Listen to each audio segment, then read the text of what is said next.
اللہ کی عبادت کے لیے جب بندہ فارغ ہوتا ہے اللہ رزق دیتا ہے۔ اب فارغ ہونے کا معنی کیا یہ بھی سمجھیں، تو آپ سمجھیں گے فارغ بولے تو اب سب کچھ چھوڑ چھاڑ کے جنگل میں جا کے میں رہوں عبادت کروں، وہ معنی نہیں۔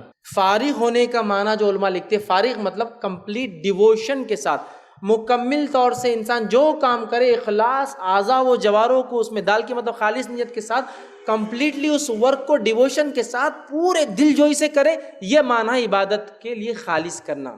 اس میں یہ بھی ہو سکتا ہے کہ اب گھنٹہ 2 گھنٹے الگ نکالے، یا پھر اعتکاف جیسا لوگ کر رہے ہیں، یہ بھی تو اپنے آپ کو خالص کر لے رہے ہیں، الگ کر رہے ہیں، سپریٹ کر رہے ہیں، کمپلیٹ ڈیووشن سے جو ہے کر رہے ہیں، تو یہ بھی ہو سکتا ہے عبادت کے لیے فارغ ہونا۔ لیکن یہ بھی ہو سکتا ہے میں نماز کو جا رہا ہوں تو کمپلیٹ اپنے آپ کو نماز کے لیے فارغ کر دے رہا ہوں، اب کوئی بزنس میرے خیال میں نہیں ہے، میں کوئی اس کے بارے میں سوچتا نہیں ہوں، بس ابھی اذان ہوگی، مسجد جانا ہے، وضو بنانا ہے، نماز پڑھنا ہے اور اطمینان کے ساتھ آنا، پھر دنیا داری چلتی رہیں گی اپنی جگہ۔ جو بھی عبادت کیجیے، کچھ بھی خالص کیجیے اور پورا اپنے آپ کو فارغ کر کے کمپلیٹ ڈیووشن کے ساتھ، تو رزق میں اضافہ ہوتا ہے۔ نبی اکرم صلی اللہ علیہ وسلم فرماتے ہیں، صحیح مسلم کی روایت ہے کہ آپ صلی اللہ علیہ وسلم فرمایا اور کہا، انت عبد اللہ کانک ترا، اللہ کی عبادت جس کو احسان کہتے ہیں، اللہ کی عبادت ایسے کر جیسے تو اللہ کو دیکھ رہا ہو، فإن لم تکن ترا فإنہ یراک، اگر تو یہ، اور ظاہر سی بات اللہ کو ہم نہیں دیکھ سکتے تو یہ جان لے تیرا رب تجھے دیکھ رہا ہے۔ اخلاص کے ساتھ مکمل ڈیووشن کے ساتھ کوئی بھی عبادت کرو تو اس کا فائدہ کیا ہے؟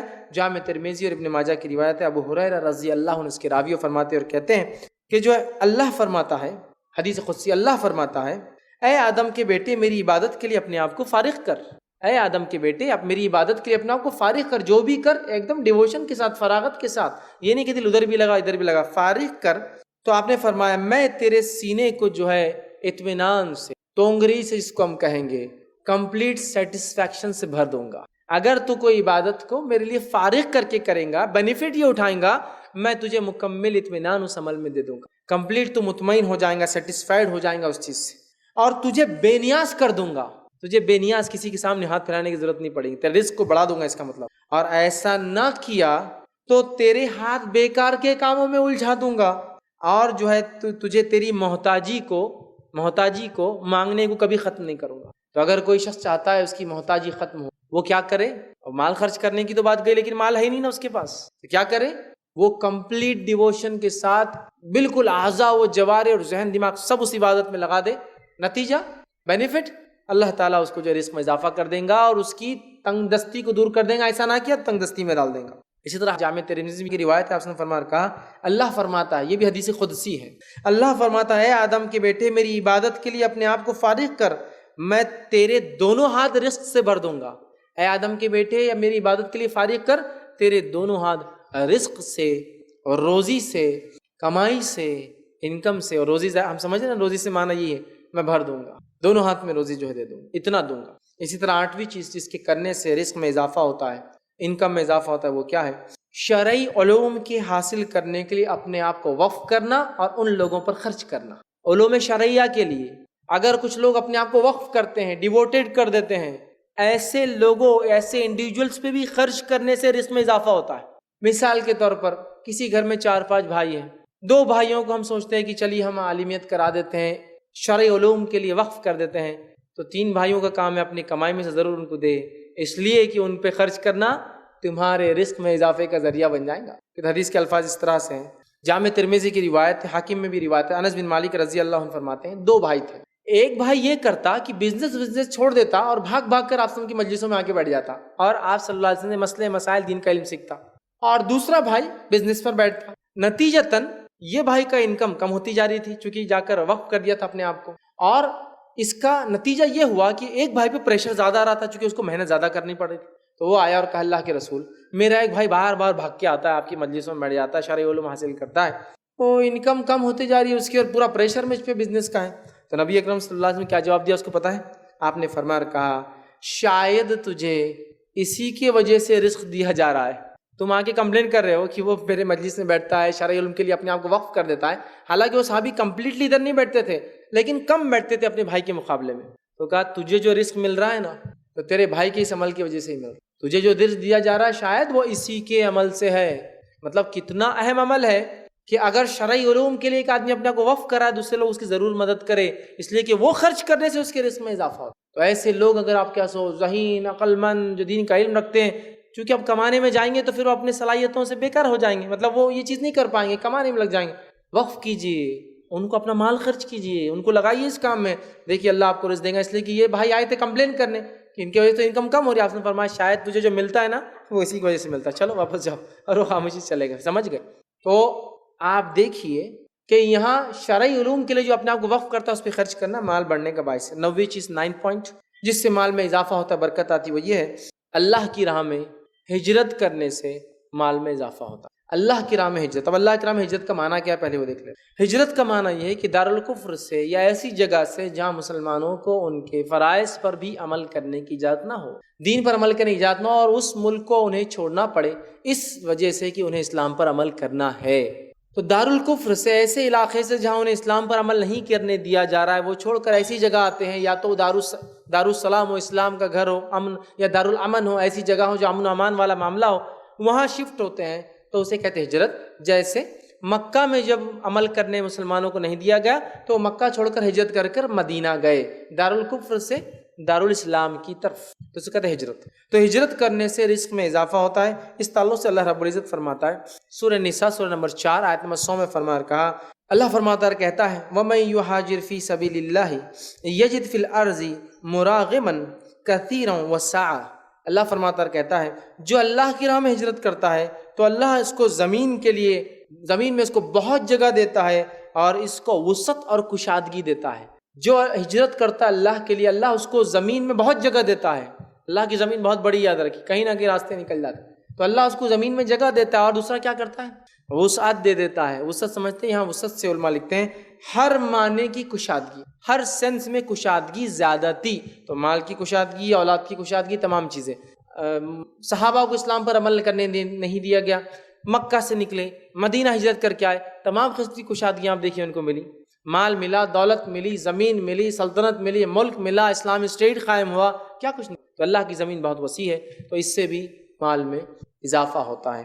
10واں اور آخری پوائنٹ جو آج ہم دیکھیں گے، جس عمل کے کرنے سے مال میں اضافہ ہوتا ہے، کشادگی ہوتی ہے، برکت آتی ہے، روزی میں جو بھی آپ بولیے، اس میں جو 10واں عمل، آخری عمل ہے، وہ یہ ہے کہ جو ہے حج اور عمرہ میں مطابعت کرنا، حج اور عمرہ کو ایک کے بعد ایک کرنا۔ مطابعت کا معنی ہوتا ہے جیسے حج کیا پھر اس کے بعد عمرہ کر لیا، پھر حج کیا پھر عمرہ کر لیا، پھر حج کیا پھر عمرہ، مطابعت، ایک کے بعد ایک دیگر کو کرنا۔ نبی اکرم صلی اللہ علیہ وسلم فرماتے ہیں، جامع ترمذی کی روایت ہے، نسائی میں بھی حدیث آتی ہے، سنن نسائی میں، آپ صلی اللہ علیہ وسلم فرما رکھا، عبداللہ ابن مسعود اس کے راوی ہے، آپ نے فرمایا حج اور عمرہ کو ایک کے بعد دوسرے کے بعد ادا کیا کرو، مطلب ایک کے بعد دوسرا، دوسرے کے بعد پہلا، ایک کے بعد ایک ادا کیا کرو، کیونکہ وہ تو فقر، فقیری، غریبی، کیوں تو وہ فقر، غریبی کو اور گناہوں کو اس طرح دھو ڈالتے ہیں جس طرح سے بھٹی کے اندر لوہے اور سونے اور چاندی کو آنکھ دھو دیتی ہے۔ بھٹی میں جب سونا، چاندی اور یا لوہا ڈالا جاتا ہے تو اس کا میل، کچیل، گندگی نکل کر الگ ہو جاتی ہے۔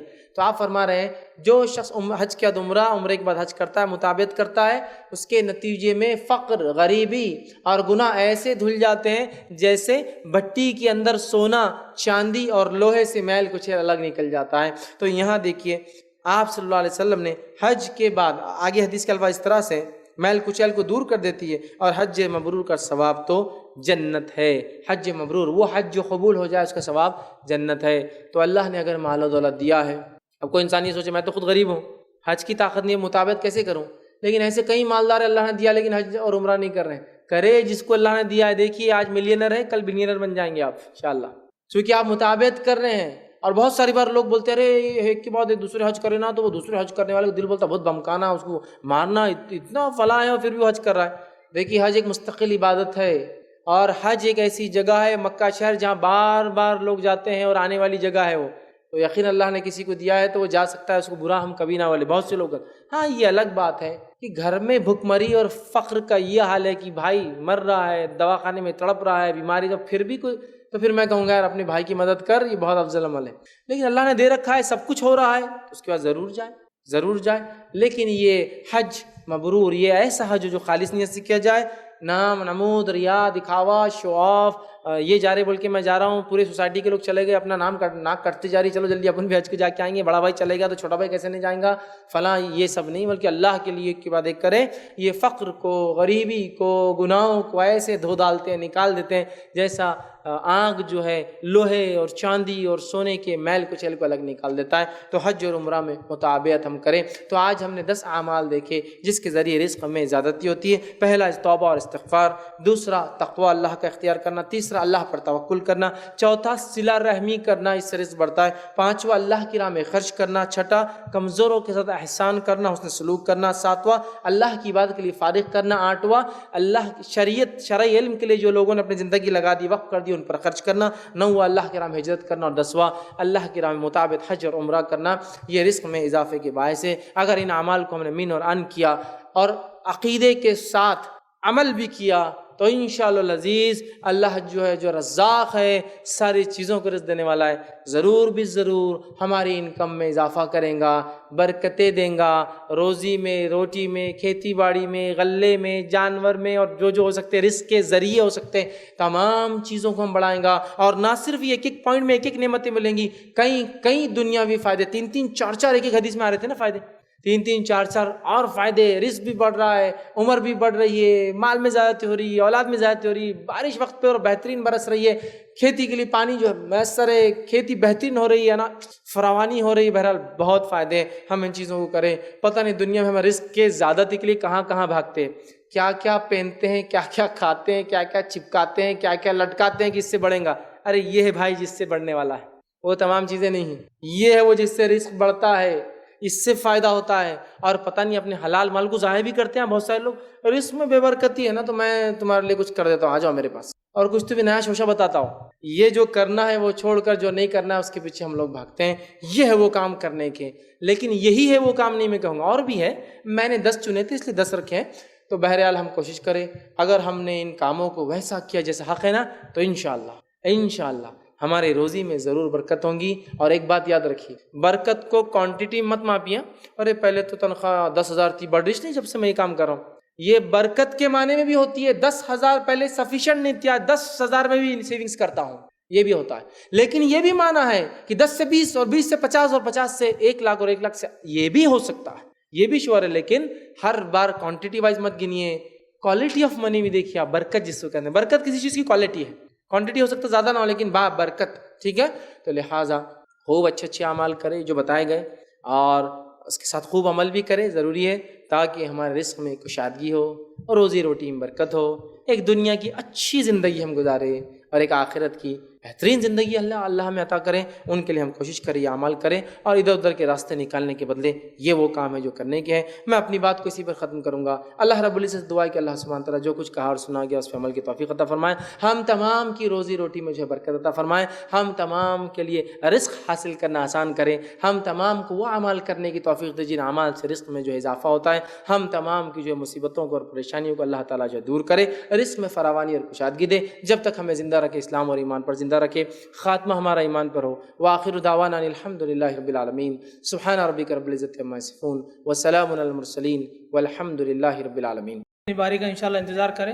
گزارش کروں گا آپ کا سوال جو ہے عنوان پر ہو, جو آج کا عنوان ہے اسی پر ہو, اور ایک وقت میں ایک سوال کیجیے. اگر آپ کے ایک سے زیادہ سوال ہیں تو دوسرے کا جو ہے سوال ہونے کے بعد اپنی باری کا انتظار کیجیے. خواتین اپنے سوال جو ہے چٹھیوں پر لکھ کر بھیج سکتے ہیں. ان سے بھی گزارش ہے کہ اپنے سوال جو عنوان پر رکھیں. جی بہت ہی جلد انشاءاللہ سوال جواب کا سیشن شروع کیا جائے گا. بسم اللہ الرحمن الرحیم. الحمدللہ رب العالمین والصلاة والسلام علی خاتم النبیین والمرسلین. رب اشرح لی صدری ویسر لی امری واحلل عقدۃ من لسانی یفقہوا قولی. اما بعد. جی علیکم ورحمۃ اللہ وبرکاتہ. جیسا استغفار کے بارے میں آپ نے اتنے فائدے بتائے, تو آپ کے اور میرے پیارے رسول صلی اللہ علیہ وسلم 70 مرتبہ کس طریقے سے استغفار کرتے ہیں؟ صرف استغفار یا پھر دعا رہتی ہے؟ بھائی نے ایک سوال کیا کہ میں نے جیسا کہا جو حدیث میں آتا ہے کہ نبی اکرم صلی اللہ علیہ وسلم 70 سے 100 مرتبہ استغفار کرتے, تو کیسا کرتے؟ تو سب سے پہلی چیز تو یہ ایک تھوڑی وضاحت اس میں کر دیتا ہوں. ہمارے پاس ایک غلط فہمی ہے کہ استغفار ایک جملہ ہے جس کے پیچھے کوئی اعمال نہیں ہے. مطلب جیسا مثال کے طور پر گناہ کرنا ہے تو اس سے پہلے بولتے استغفار استغفار استغفر اللہ, اور بس گناہ چالو ہے. پھر مطلب استغفار جو ہے یہ گناہ جو انسان سے ہو جاتے ہیں ان کو مٹانے کا ذریعہ ہے. لیکن یہ دعوت نہیں کہ آپ گناہ کیجئے تو اس کو پھر بعد میں مٹا لیجئے اس کے ذریعے، دونوں چیزیں ہیں۔ تو استغفار کوئی صرف ایک جملہ نہیں ہے، ایک سینٹنس، ایک ورڈ نہیں ہے، ایک جملہ نہیں، بلکہ اس کے پیچھے کچھ عمل بھی شامل ہے۔ تو استغفار کیسے کرے؟ نبی اکرم صلی اللہ علیہ وسلم جو دن میں 70 سے 100 مرتبہ جو استغفار کرتے تو وہ یہ ہے استغفر اللہ، یہ کہتے ہیں، جس میں سے بالخصوص تو فرض نمازوں کے بعد آپ ایک مرتبہ بآواز بلند اللہ اکبر کہتے اور 3 بار کہتے استغفر اللہ استغفر اللہ استغفر اللہ۔ اس کے علاوہ ہے یہ جو آپ 70 سے 100 مرتبہ کرتے، تو اس سے بہت سارے علماء لکھتے ہیں کہ اگر ایک انسان 100 مرتبہ کرنا چاہتا اور یاد نہیں ہوتا، چونکہ حدیث میں یہ نہیں کہ کب کرتے، وقت یاد نہیں رہتا یا کہ کیسے کریں، تو وہ کہتے ہیں ہر نماز کے بعد 20 بار استغفار کر لے تو 100 ہو جاتا ہے، ٹھیک ہے۔ تو بہرحال استغفار کیا ہے؟ استغفر اللہ کہنا یہ بھی کافی ہے۔ بہرحال استغفار کا معنی یہ جملہ کہنا استغفر اللہ، اے اللہ میں اپنے گناہوں سے تجھ سے معافی مانگتا ہوں، تو لہٰذا اتنا کہنا بھی کافی استغفر اللہ، یا اس سے زائد بھی آتے ہیں جملے، آپ ان کو بھی کہہ سکتے۔ یہی معنی ہے جو نبی اکرم صلی اللہ علیہ وسلم 70 سے 100 مرتبہ دن میں استغفار کرتے ہیں۔ جزاک اللہ خیر۔ السلام علیکم، میرا نام بابر پٹھان ہے اور میرا کوشچن مسکین اور کمزور کے ریلیٹڈ ہے۔ جیسے کہ کوئی شخص ہے، اس کے پاس پراپرٹی بہت ہے، لیکن وہ کچھ پرسنل یا فیملی ریزن کی وجہ سے اسے یوز نہیں کر سکتا ہے، اور اس کے گھر کی کنڈیشن بہت ڈاؤن ہے، تو وہ بھی مسکین میٹ ہوں گا اور اس کی مدد کرنا چاہیے یا نہیں؟ بھائی نے ایک سوال کیا کہ ایک شخص ہے جس کے پاس زمین ہے، سمجھ لیجیے ایک طرح سے، لیکن حالات یہ ہے کہ اس کو استعمال نہیں کر سکتا، تو کیا وہ شخص اس زمرے میں، اس مد میں آئیں گا جو میں نے کہا کہ مسکین کی یا غریب کی مدد کرنا، کمزوروں کی مدد کرنا؟ تو کیا ویسا شخص اس میں داخل ہے کہ ہم اس کی مدد کریں؟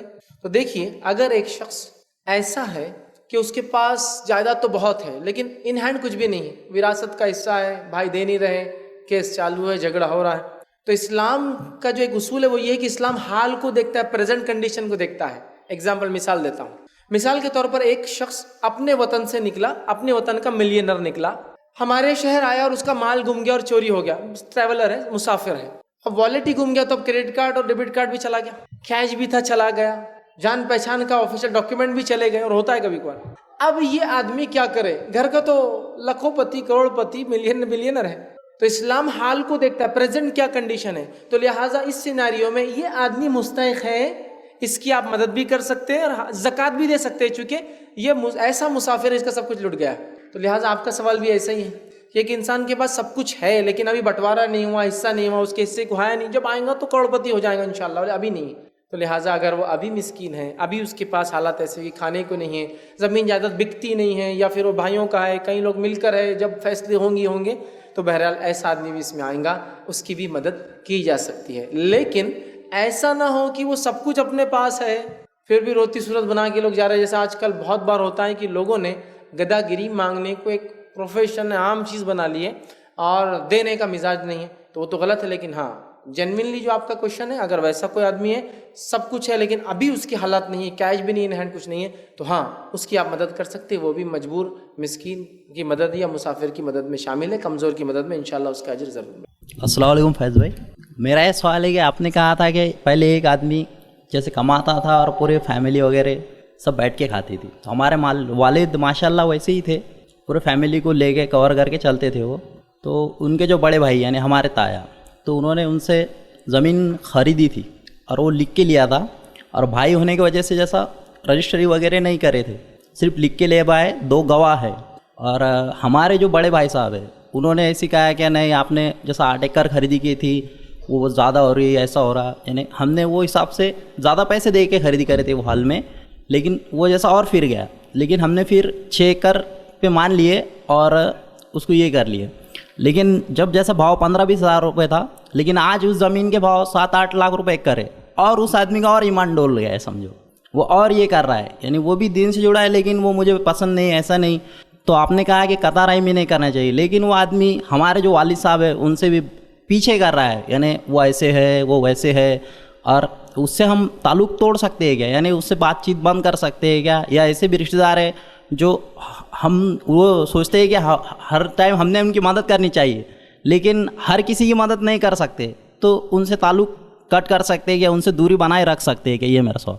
بھائی نے ایک سوال کیا ہے کہ جو قطع رحمی میں نے کہا توڑنا نہیں چاہیے، تو ان کا سوال یہ تھا کہ ان کے والد نے، ان کے بڑے بھائی جو تھے والد کے اندر، ان کے تایا، ان کے ساتھ جو ہے حسن سلوک کیا، ایک زمانے میں زمین تھی وہ ان سے خرید لی، لیکن بعد میں ان کے جو بھائی ہیں مطلب تیرے بھائی، ان کی نیت بعد میں پلٹ گئی، کہا جب زمین سستی تھی اب زمین مہنگی ہوگی لہٰذا پھر سودا ہو فلاں ہو۔ تو سوال ہے کہ کیا ایسے رشتہ داروں سے جو ایسا کا رشتہ توڑنا کیسا ہے؟ اور دوسرا، رشتہ دار اگر ہمیشہ ہی امید لگائے بیٹھے کہ انسان دیتا رہے تو کب تک ان کو دینا چاہیے؟ کیا ایسے رشتہ داروں سے رشتہ توڑا جا سکتا ہے؟ تو پہلی چیز یاد رکھیے، جو پہلا آپ کے سوال کا حصہ تھا کہ انہوں نے آپ سے لے لی اور خطا مطلب اب وہ اس طرح سے کر رہے ہیں، تو اس معاملے میں رشتہ اگر وہ توڑنا چاہے تو آپ ان کو توڑنے دیجیے، لیکن آپ میں کہوں گا رشتہ مت توڑیے۔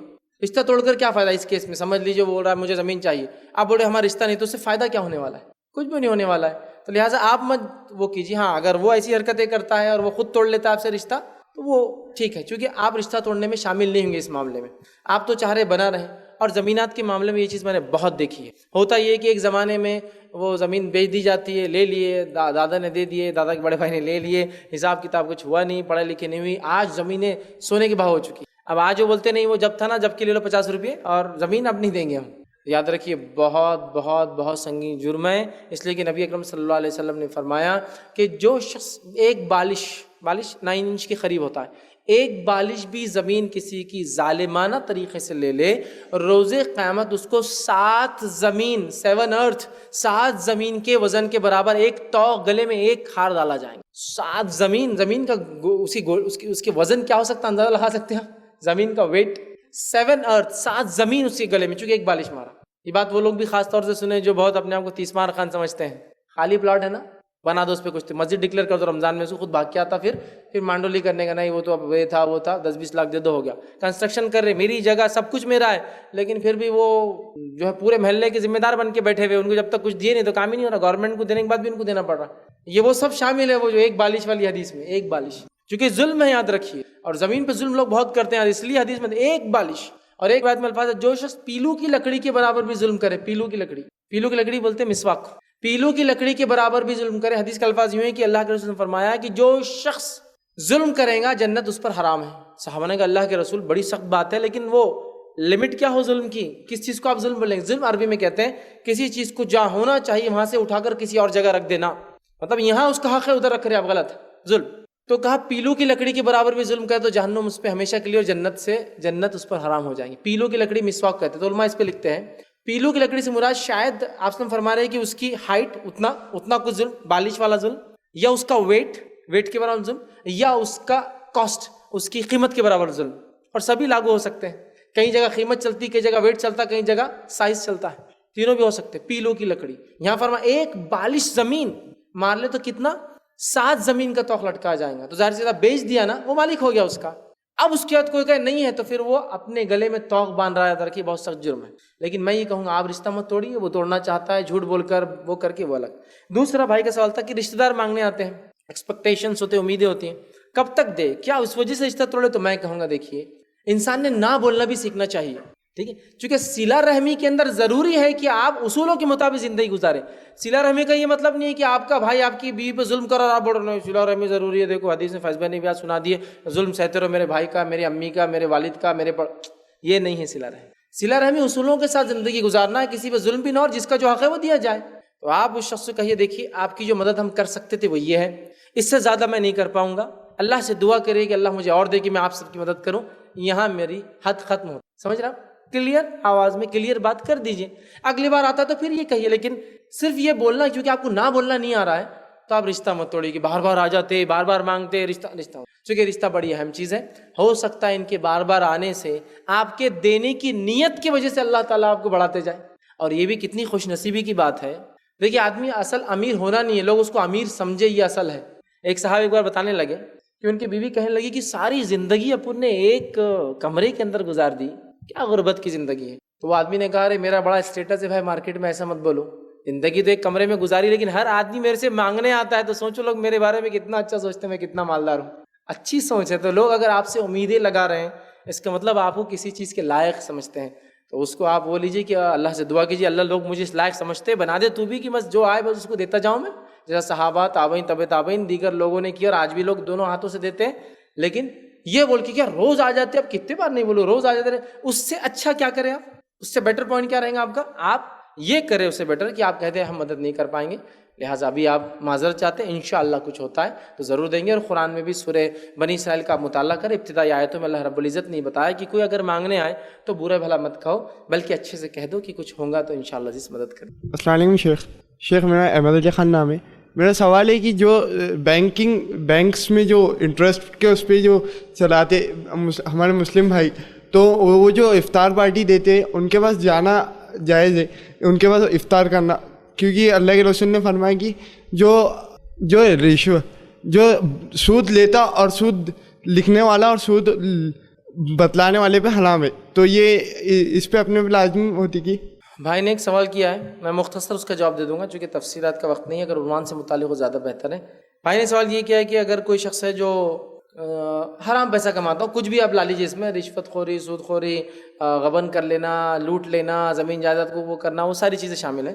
حرام اگر کسی کی انکم اور 100% اگر اسی سے اس کا سورس ہو تو اس کے پاس آپ رزق یا کھانا نہیں کھا سکتے ہیں. یاد رکھیں، چاہے وہ کسی بھی پوزیشن کا مالک ہو، چاہے وہ کسی بھی رتبے کا مالک ہو، حرام لقمہ ہم نہیں کھا سکتے. یاد رکھیے. اور سود کے تعلق سے تو بالخصوص کہوں گا بہت احتیاط کیجیے.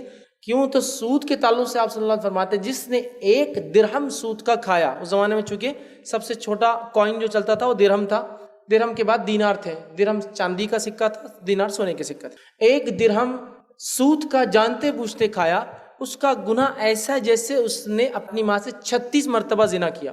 محدثین اس کی شرح میں لکھتے ہیں اس کا معنی یہ کہ وہ 36 ٹائم واجب القتل ہے، 36 مرتبہ واجب القتل ہے.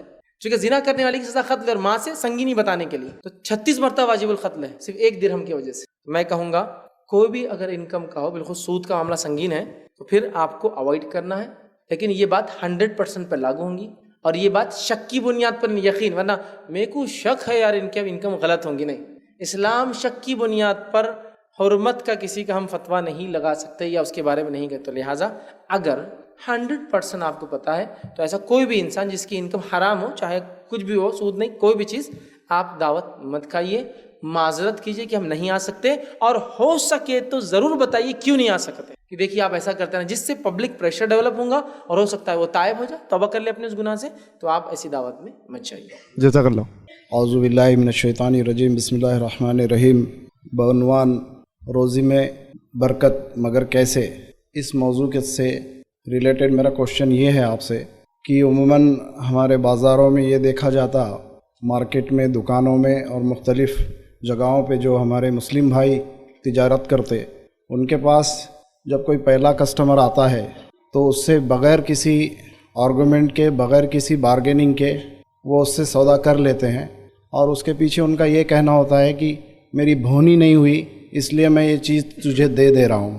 تو میں یہ آپ سے پوچھنا چاہوں گا اس عقائد کا شریعت میں کیا مقام ہے، اس کی تفصیل سے آپ خلاصہ کریں. بھائی نے ایک سوال کیا ہے کہ بازار میں جب لوگ بزنس کرتے ہیں روزی روٹی کے لیے، تو ایک عقیدہ ایک چیز یہ ہوتی ہے کہ وہ پہلا جو کسٹمر آتا ہے اس نے چیز خریدنا ہی چاہیے، اس کو بھونی کہتے ہیں عام زبان میں. تو پہلی چیز تو بتاؤں تو بھونی یہ جو ٹرم ہے یہ، اور جو یہ اس کے پیچھے جو عقیدہ ہے، جو بلیف ہے، یہ اسلامک نہیں ہے، اسلامی نہیں ہے. یاد رکھیے کہ بھونی ہونا. اور یہ چیز ہمارے پاس اتنی رائج ہے، اتنی کامن ہے کہ جب ہم چھوٹے تھے اور کوئی چیز خریدنا ہوتی تو دکان کے کھلنے سے پہلے جا کے بیٹھ جاتے تھے کہ اب یہ کھولیں گے، اور اتنا تنگ کرتے تھے اور اس کو وہ ریٹ میں لاتے تھے جس میں ہم کو لینا ہے، اور وہ بیچارہ کئی بار لاس میں بھی بیچتا تھا. کیوں؟ وہ نہیں کرنا ہے اس کو. اور جو جتنا زیادہ عقیدہ خراب ہوتا ہے اس کو اتنا تنگ کرتے تھے جا کر، کیونکہ اپنی چیز لینا ہے، اس میں ایک دن دیکھ کر جائیں، دوسرے دن تنگ کرنا. اسلامک پوائنٹ آف ویو سے آپ نے پوچھا سوال یہ ہے کہ کیا یہ درست ہے؟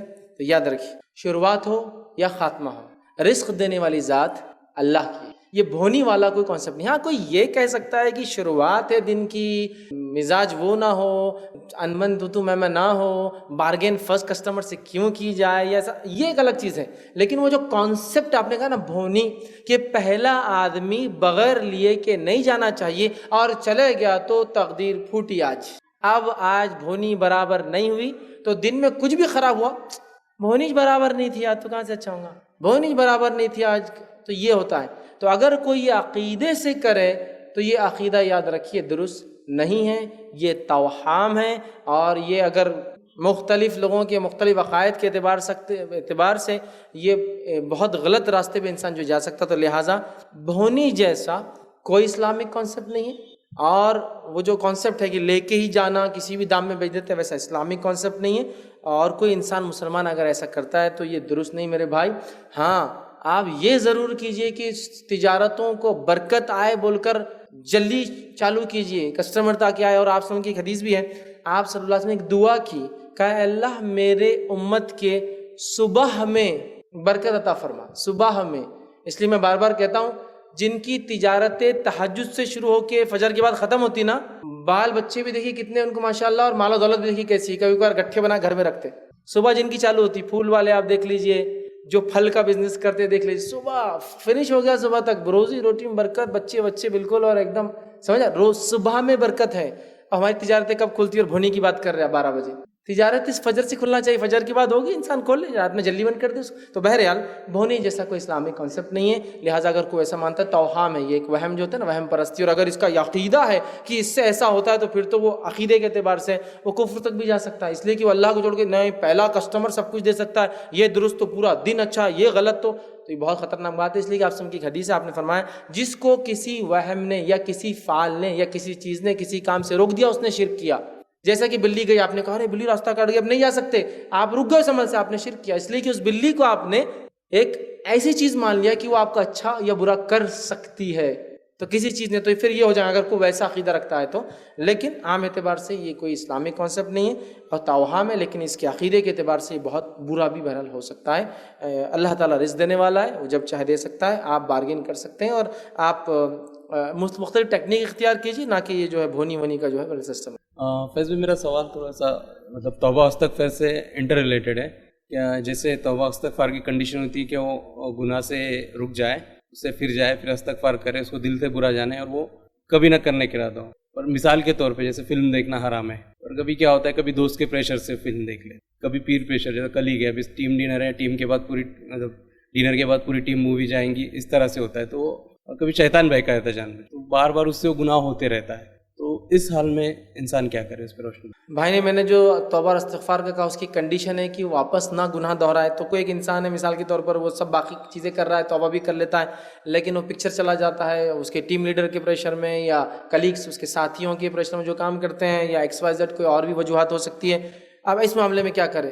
تو یاد رکھیے، دیکھیے ایک چیز تو یہ ہے کہ توبہ کا معنی یہ کہ انسان اس گناہ کی طرف واپس نہ بڑھے۔ تو اگر پہلا کسی نے توبہ کی اور پھر گناہ ریپیٹ کرا، اس کا مطلب پہلی توبہ سچی نہیں تھی، اس کو سچی توبہ کرنا پڑے گی، ٹھیک؟ اس لیے کہ اگر توبہ کو ہم رسمی سمجھتے ہیں نا، کسٹمری کے کچھ ہوا کہ اور توبہ بولے تو ہم بس کیا ہوتا ہے، میں آپ کو بتاتا ہوں، نماز پڑھ کے، نماز کے بعد دعا کرنا، دعا کے بعد پہلے ادھر دیکھنا کوئی دیکھ رہا تو نہیں، تو ادھر دیکھنا کوئی دیکھ رہا، اور جلدی سے ٹھک ٹھک ٹھک ٹھک، یہ ہے توبہ ہے یہ۔ اور وہ بھی ایسا کس نے دیکھنا نہیں، کیوں تو دیکھ لیا تو بولے گناہ کر کے آیا آج تو بالکل ادھر ادھر دیکھے، جلدی سے کر لی۔ اور اگر کبھی نظر پڑ گئی، مسجد میں ایسا ہوتا ہے کبھی کبھار بیٹھے ذکر کر رہے اور کوئی ایسا کر لیا اور اپنی نظر، ارے فیض بھائی نے دیکھ لیا آج تو، بعد میں مل کے نہیں، ویسے چھوٹا گناہ تھا، اس لیے تو توبہ۔ مطلب وہ یہ سمجھ بھی جاتے ہیں کہ لوگ سمجھ کے گناہ کر کے آیا اور وہ چھپ کے ادھر دیکھ کے کر رہا ہے۔ دیکھیے توبہ کوئی کنفیشن نہیں کسی کے سامنے آپ کو کرنا ہے، کوئی رسم نہیں ہے جو آپ کو ادا کرنا ہے، توبہ دل سے ہوتی ہے، ٹھیک ہے؟ تو اگر کسی انسان نے ایک گناہ کیا پھر دوہرا دیا تو اس کا مطلب پہلی توبہ سچی نہیں تھی، لیکن اس کا مطلب ہرگز یہ بھی نہیں ہے کہ وہ مایوس ہو جائے اللہ سے کہ اب معاف نہیں ہوں گا، پھر توبہ کرے۔ لیکن پھر تیسری بار ہو گیا، اس کا مطلب پھر دوسری توبہ بھی سچی نہیں تھی، اس کی کنڈیشن فلفل نہیں ہوئی، پھر وہ توبہ کرے۔ لیکن توبہ کا راستہ چھوڑنا نہیں چاہیے، اس لیے کہ یہ بڑا عظیم عمل ہے، اور گناہگار کے لیے گناہ معاف کرواتا ہے توبہ اور استغفار، اور نیکوکار کے لیے نیکیوں میں اضافہ کرتا ہے توبہ اور استغفار۔ چونکہ انبیاء علیہ الصلوۃ والسلام گناہ نہیں کرتے لیکن سارے توبہ اور استغفار کرتے، کیوں؟ اس لیے کہ اس سے درجات بلند رہتے ہیں۔ تو نیک لوگوں کا توبہ اور استغفار درجات کو بلند کرتا ہے، نیکی ہے، گناہگاروں کے لیے معافی کرواتا ہے گناہ۔ تو لہٰذا اگر ایسا ہو رہا ہے تو مطلب پہلی توبہ سچی نہیں ہے۔ دوسرا، آپ نے جو سوال کیا پکچر سے ریلیٹڈ، پکچرز ایکچولی ایڈکشن ہے، تھوڑا سا اس کو ہم تھوڑا سا دیکھیں گے، یہ ایڈکشن ہے۔ پکچرز ہو گیا، پورنوگرافی آج کل جو فحش فلمیں لوگ دیکھتے ہیں، اس کے علاوہ ٹی وی جو ہے بغیر دیکھے کہ نیند بھی نہیں آتی، کچھ لوگوں کو اس کو سلیپ موڈ میں ڈال کے آدھا گھنٹہ تک بک بک چلتی رہی تو نیند آتی ہے ان کو، ٹھیک ہے؟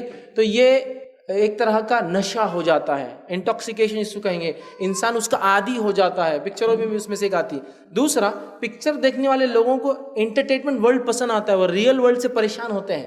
ریئل ورلڈ کیسا ہوتا ہے؟ ریئل ورلڈ کے اندر انسان محنت مشقت کر رہا ہے، سالوں میں نتیجے نظر آ رہے ہیں، کئی سالوں کی محنت بچے جو کچھ بن رہے ہیں۔ انٹرٹینمنٹ ورلڈ کیسا ہوتا ہے؟ 3 گھنٹے میں سب کچھ، 3 گھنٹے میں سب کچھ۔ ایک صاحب کہنے لگے کہ وہ فلاں پکچر ایسی تھی ویسی تھی، میں نے کہا دیکھیے پکچر جیسی بھی تھی، ایسی کوئی پکچر بنانا چاہیے. تو پکچر ٹھیک تھی, کالج میں تھے, افیئر ہو گیا, پھر بہت دن افیئر چلا, یہ ہوا, ویلن بیچ میں آ گیا, مار دھاڑ ہوئی, ڈشم سب ہوا, اس کے بعد شادی ہو گئی. شادی کے بعد کی پکچر بناؤ یار 3 گھنٹے کی, کیا ہوتا, بیوی کیسا دھوکے نکالتی, معاملات کیسے ہو جاتے, ڈیورس تک بات پہنچ جا رہی, قرض لے کے شادی کر لیا, پریشان. ریئل لائف نہیں ہے نا اس میں, انٹرٹینمنٹ. تو جو لوگ پکچر دیکھتے ہیں ایکچولی وہ ریئل لائف سے دور لوگ ہوتے ہیں. ایک دوسرا, جتنی قومیں حقیقت سے دور ہے, توحید سے دور ہے, اسلام سے دور ہے, وہ انٹرٹینمنٹ ورلڈ میں رہتی ہے اور ڈپریشن ورلڈ, دو ہی دنیا میں زندگی جیتی ہے. یوروپ اور امریکہ دو ہی کاموں میں آ گیا, تو انٹرٹینمنٹ, مزہ مزہ مزہ مزہ, عیش, انجوائمنٹ, یا دوسرا ڈپریس ہو کے گولیاں کھاتے پڑے ہوئے کہ ڈپریشن آ گیا, ڈپریشن. یا تو ڈپریس زندگی جیتے یا تو انٹرٹینمنٹ ورلڈ میں رہتے, ریئل ورلڈ میں نہیں جیتے ہیں وہ. تو ایک تو ایڈکشن, دوسرا ریئل حقیقی دنیا سے دوری کا نتیجہ ہوتا ہے, ٹھیک. اور تیسرا جو میں نے بہرحال بات کہی کہ انسان یا تو ڈپریس ہوتا ہے, تو ڈپریس انسان کیا کرتا ہے معلوم, ریلیکس کرنے کے لیے ایسی چیزوں کو دیکھتا ہے. تو نفسیاتی کچھ ہے تو پہلے دیکھا جائے کہ یار میری نفسیات کی وجہ سے تو نہیں ہو رہا, جب میں ڈپریس ہوتا ہوں تو پکچر دیکھتا ہوں, اس کا مطلب آپ ڈپریشن کے ریلیکس ہونے کے لیے پکچر دیکھ رہے ہیں. یا پھر اگر پکچر دیکھ رہے ہیں مطلب آپ ریئل ورلڈ میں رہنے والے انسان نہیں ہیں, آپ ایک ہائپر ورلڈ یا انٹرٹینمنٹ ورلڈ میں رہتے ہیں, یا پھر آپ ایڈکٹ ہو گئے ہیں. تو لہٰذا سارٹ آؤٹ کیجیے کیا وجوہات ہیں. ان وجوہات میں ڈپریشن سے ہو رہا تو اللہ کے ذکر کی طرف لگ جائیے.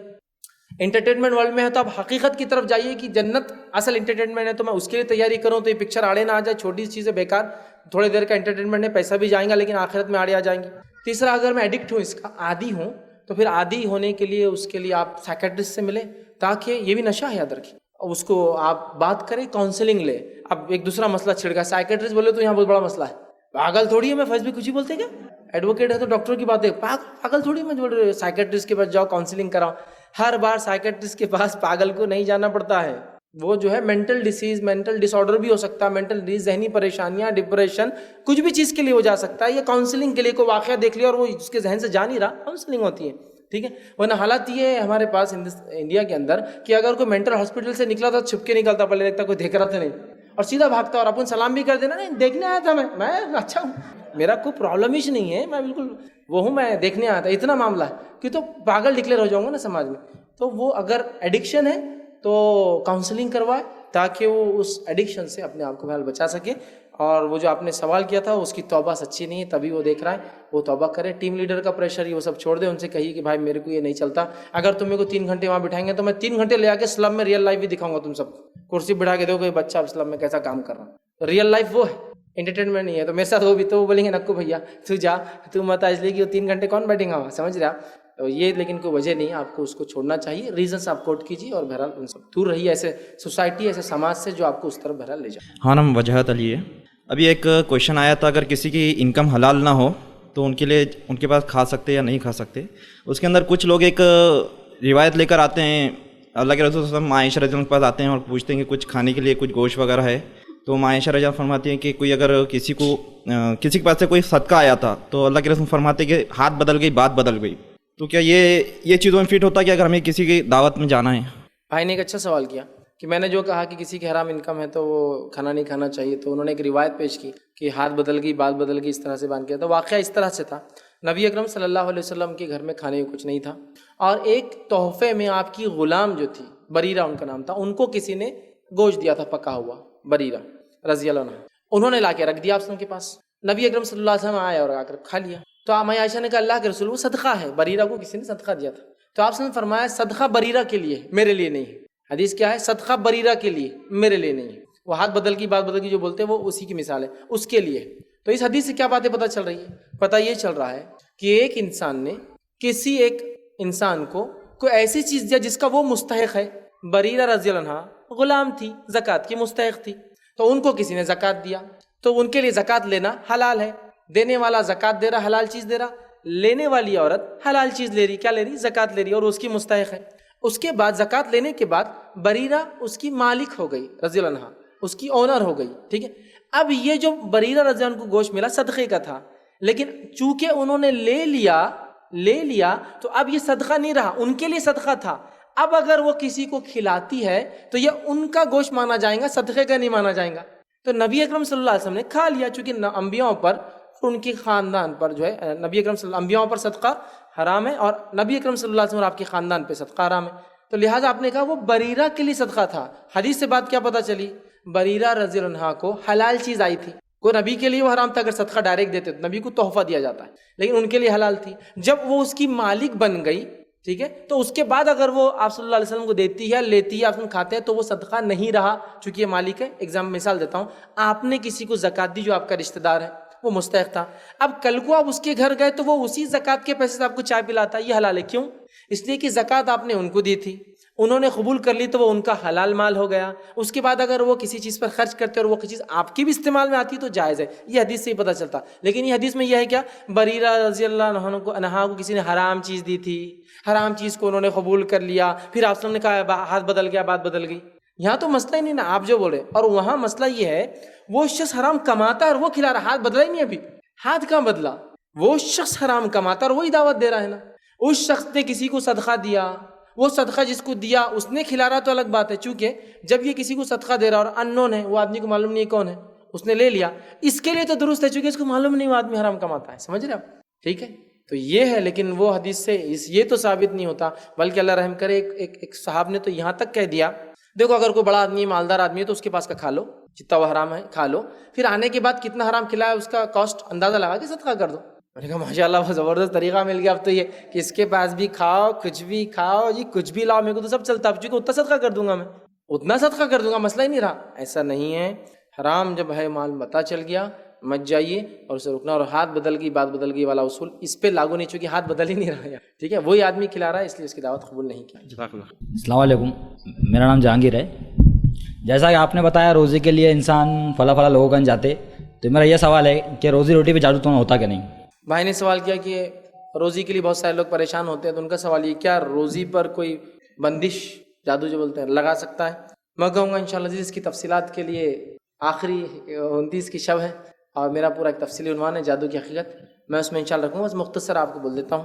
یہ ہو سکتا ہے کہ کسی شخص پر جادو کر دیا جائے جس کی وجہ سے وہ ذہنی طور سے اتنا پریشان ہو جائے اور وہ کما نہ سکے، سائیکولوجیکلی ڈپریس ہو جائے، پریشان ہو جائے، جس کی وجہ سے وہ انکم نہ کر سکے. ٹھیک ہے، تو وہ اس کو عام زبان میں کہتے ہیں روزی پہ کچھ کر دیا کسی. لیکن ہر کسی کے ساتھ نہیں ہوتا، یہ بات پہلے جاننا ضروری ہے. ورنہ معاملہ یہ ہے کہ صبح اٹھ کے 12 بجے دکان پہ جاؤں گا، کسٹمر آئے تو ذرا 1 منٹ، ایک آخری کوائن لے لیتا ہے گیم، بس آخری رکو ذرا 2 منٹ، پھر اس کے بعد تو ذرا کھیل والا ادھر آفس بوائے کو تم ذرا کنٹینیو کرو گیم. ہاں وہ کسٹمر بولیں گے اگلی بار کیوں لینا ہے، اور بزنس کرنے کے طریقے پتہ نہیں.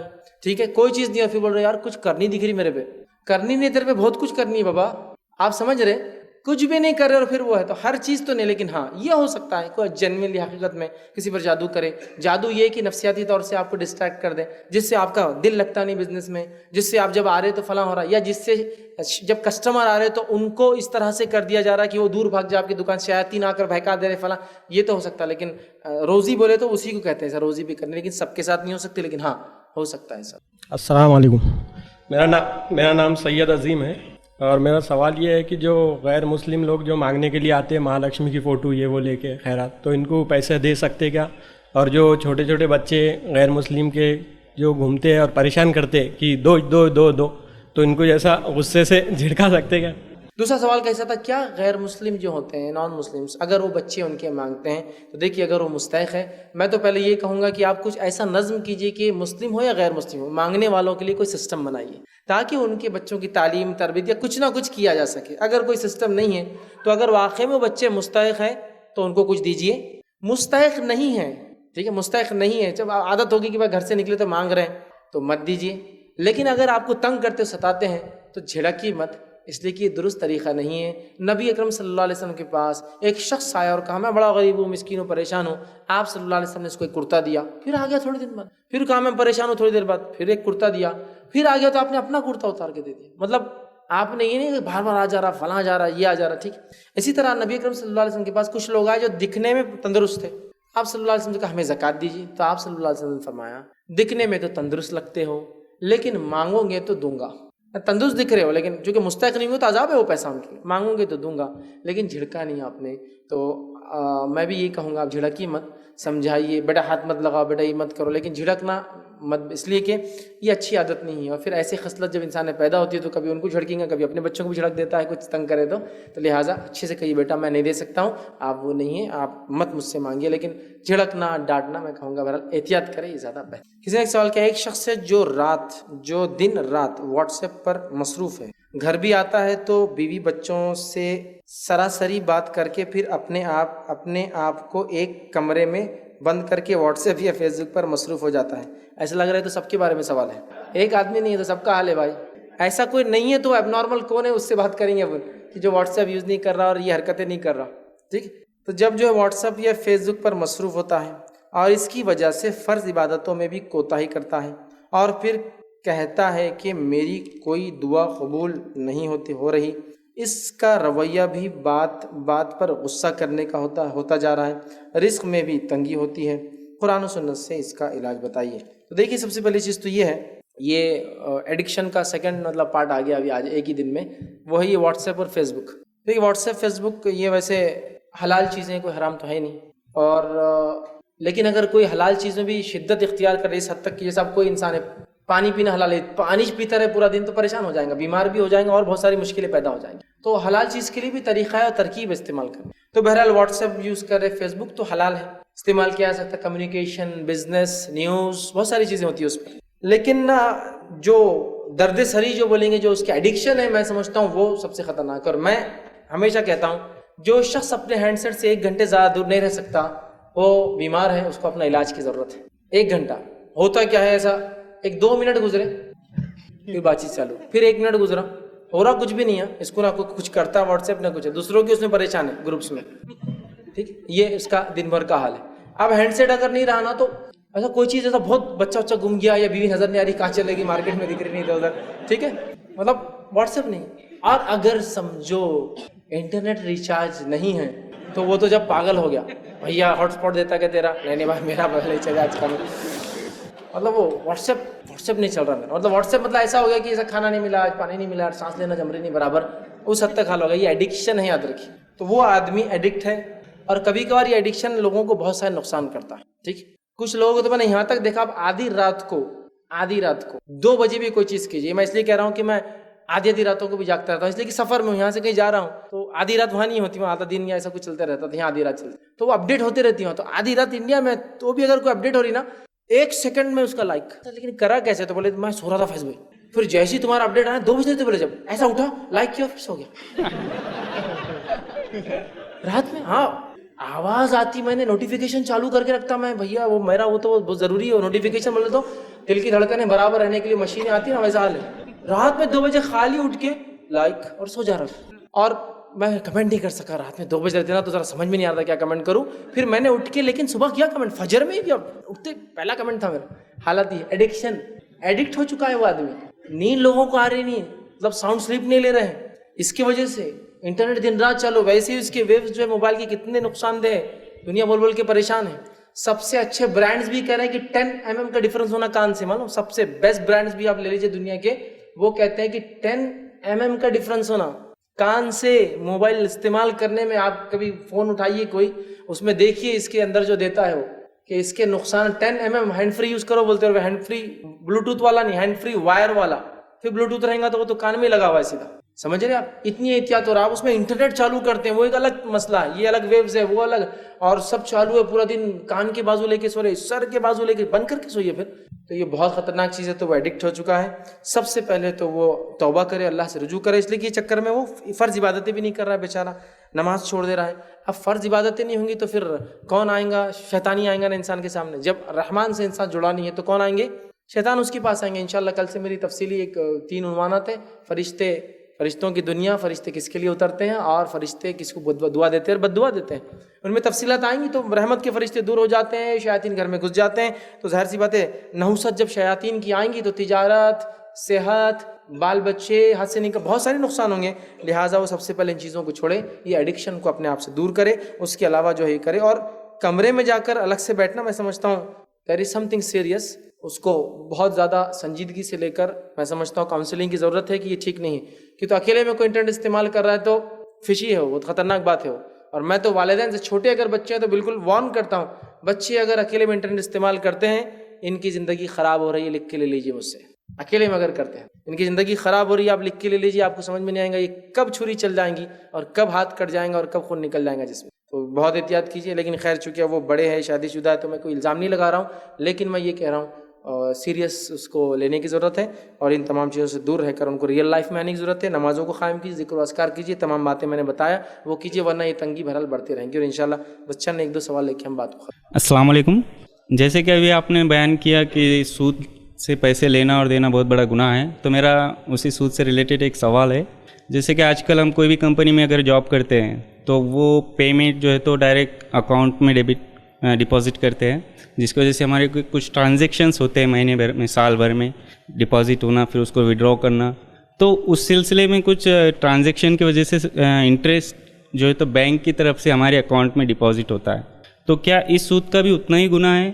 جیسے جنرلی ہم تو یہ جو انٹرسٹ کا پیسہ آتا ہے اس کو خیر کر لیتے ہیں، خیرات کرتے ہیں، کہ اس کا کوئی ادر بیسٹ وے ہے خرچ کرنے کے لیے؟ بھائی کا سوال ہے کہ انٹرسٹ کا پیسہ جو اکاؤنٹ میں آ جاتا ہے، جو وہ چاہتے نہیں پھر بھی آ جاتا ہے، اس کو کیا کرے؟ تو میں یہ کہوں گا، میرا اس پر ایک چھوٹا سا عنوان ہے، نیٹ پر آپ سرچ کیجئے انٹرسٹ کا پیسہ کیا کریں، میرا نام ڈال کے. انشاءاللہ 19 منٹ کا ایک لیکچر ہے، میں نے بہت ڈیٹیل میں ذکر اس کی تفصیلات کی، کیسا آتا ہے تو کہاں کرے، کیسے کرے. چونکہ ایک تھوڑی سی دیر مشکل ہو چکی ہے، سیشن ختم ہو رہا ہے، انشاءاللہ آپ انٹرسٹ کا پیسہ کہاں خرچ کرے پوری تفصیلی میں ڈسکشن. السلام علیکم. وہ آپ نے کہا کیا دینے سے عمر بڑھتی، تو تقدیر میں تو پہلے لکھے ہوا ہے نا کہ عمر کس کی کتنی رہیں گی، کیا رہیں گی. بھائی نے ایک سوال کیا کہ میں نے کہا کہ صلہ رحمی کرنے سے عمر میں اضافہ ہوتا ہے، تو ابھی عمر تو بہرحال لکھی ہوئی کیسے ہو سکتا ہے؟ تو اس معنی میں جو ہے علماء اس کی تشریح اس حدیث کی ایسی کرتے ہیں کہ عمر میں اضافے سے مراد عمر میں اللہ ایسی برکت دے دیتا ہے کہ ایسے کام چھوٹی عمروں میں لیتا ہے جو بڑی بڑی عمر کے لوگ بھی نہیں کر سکتے. یہ معنی ہے. چونکہ عمر کتنی لکھی جائیں گی لکھا جا چکا ہے. 4 مہینے جب انسان 4 مہینے کا اپنی ماں کی پیٹ میں ہوتا ہے، فرشتہ کہتا ہے اے رب روح ڈالنا ہے نہیں، اللہ کہتا ہے روح ڈال دو. پھر پوچھتا ہے اے رب کتنا کمائیں گا، اللہ کہتا ہے اتنا لکھ دو. اے رب کتنا جیئیں گا، اللہ کہتا ہے اتنا لکھ دو. اے رب کافر مریں گا یا مومن، اللہ کہتا ہے لکھ دو. ٹھیک، تو لکھا ہوا. پھر کیسے کم عمر بڑھیں گی، عمر کتنی ہو تو لکھا ہے.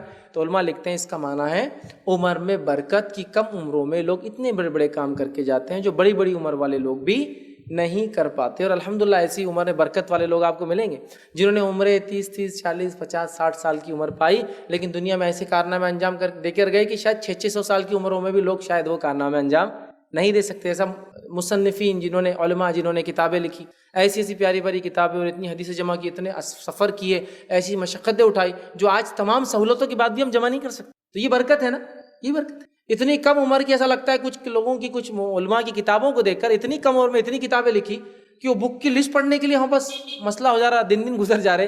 انہوں نے اتنی کتابیں لکھی اپنی زندگی میں، جبکہ نہ کمپیوٹر تھا نہ ایڈیٹنگ کے لیے کوئی بہت آسان چیزیں تھی. قلم ہے، سیاہی ڈبا کے ایک بار لکھو تو پرچہ پیپر بھی ہوتا تھا، چمڑے کے بندے اتنے مہنگے ہوتے تھے کہ بار بار نہیں، اس پر لکھ کر چلے. تو یہ معنی ہے عمر میں اضافے سے مراد اس میں اللہ برکت دے دیتا ہے. یہ ایک معنی. السلام علیکم. اگر کوئی ہمارے رشتہ داروں میں حرام کماتا ہے اور اس نے ہمیں دعوت دی تو ہم اس کی دعوت قبول نہیں کرے تو ہمیں اس کی رشتہ داری توڑنے پر وہ ہے، مطلب وہ ہماری رشتہ داری توڑ دے گا، تو ہمیں اس کی دعوت قبول کرنی چاہیے کہ نہیں؟ دیکھیے بھائی نے ایک سوال کیا کہ اگر کسی رشتہ دار نے دعوت دی جو کہ 100% حرام کماتا ہے تو کیا ہم قبول نہیں کر رشتہ وہ توڑ دیں گا؟ تو وہ توڑنا چاہے تو توڑ دے، آپ رشتہ کہاں توڑے؟ اس لیے میں نے کہا بولیے کیوں نہیں آ رہے آپ دعوت. دیکھیے ہم تو آنا چاہتے تھے لیکن آپ کی کمائی ایسی اس لیے نہیں آ رہے، تو انشاءاللہ عزیز اگر وہ سمجھیں گا تو پھر رشتہ نہیں توڑیں گا. اور اگر وہ اس وجہ سے وہ توڑتا ہے تو اس کی مرضی، آپ تو نہیں توڑے نا، آپ تو قائم رکھ رہے ہیں. ٹھیک ہے، اور حدیث میں دعوت دے تو جائے، یہ حق ہے، لیکن حرام اگر کوئی چیز ہو تو ظاہر سی بات ہے وہ نہیں ہوں گا. تو آپ کہیے ہم معذرت چاہتے ہیں اور اس لیے نہیں آ سکتے کہ فلاں مسئلہ ہے. اگر پھر بھی وہ ناراض ہو کر رشتہ توڑ دے اس کو توڑنے دیجیے، لیکن آپ رشتہ جاری رکھیے، سلام کرام جاری رکھیے، باقی تعلقات جاری رکھیے. السلام علیکم ورحمۃ اللہ وبرکاتہ. فیض بھائی میرا ایک سوال تھا کہ اگر جب ہم صدقات اور خیرات کرتے ہیں تو لوگوں کی نظر جو رہتی ہے تو ہم پر رہتی ہے، جیسا کہ کوئی صدقات کر رہا ہے کوئی خیرات کر رہا ہے تو کیا نظر لگ سکتی ہے کہ جیسا، وہ ایک سوال تھا. اور دوسرا یہ سوال تھا کہ کوئی ہم جیسا کسی کو خیرات کرے تو خیرات کرتے ٹائم پہ بہت سے دوست ہوتے ہیں جو نزدیکی دوست ہوتے ہیں ایک دم قریبی، تو وہ لوگ ایسا دیکھتے ہیں اپنی نظر سے، وہ خود تو خیرات کرتے ہیں نہیں لیکن ہمیں ایسا بتاتے ہیں کہ ہم بھی کرتے ہیں لیکن تو ہمارے سامنے بتا کے کر رہا. تو یہ کہاں تک ان کی اصلاح کیسا کرے؟ پہلی چیز یہ کہ بھائی نے سوال کیا کیا پیسہ کسی کے سامنے دینے سے کیا اس کو نظر لگ سکتی ہے؟ تو دیکھیے نظر تو کوئی چیز کسی کو بھی لگ سکتی ہے، نظر کا لگنا حق ہے. اس کی تفصیلات انشاءاللہ میرا ایک پورا تفصیلی عنوان ہے، نظر نظر بد اور اس کا علاج. تو بہرحال نظر لگ سکتی ہے، بہرحال تو اگر آپ کو ایسا لگتا ہے دینے سے نظر لگ سکتی ہے تو آپ احتیاط کریں، ایسے لوگوں کے سامنے نہ دیں جو نظر لگاتے ہیں. دوسرا رہا کہ اگر آپ کسی کو صدقہ دے، دوست گروپ میں ہیں تو وہ بولتے رہے ہم بھی دیتے لیکن تیرے سے بتا کے نہیں دیتے. تو دیکھیے یہاں آپ کی نیت کو اللہ دیکھیں گا، دوستوں کی نیت کو نہیں. آپ اپنی نیت اگر خالص ہے، مدد کرنا چاہتے کر دیجئے. دوست کیا بولتے ہیں ان کی باتوں میں مت جائیے. کہیے ہاں آپ بھی کرتے ہوں گے لیکن مجھے آج مستحق مل گیا تو میں نے آج کر دی، بولنا اس طرح سے اصلاح کی. لیکن ان کے بولنے سے آپ دینا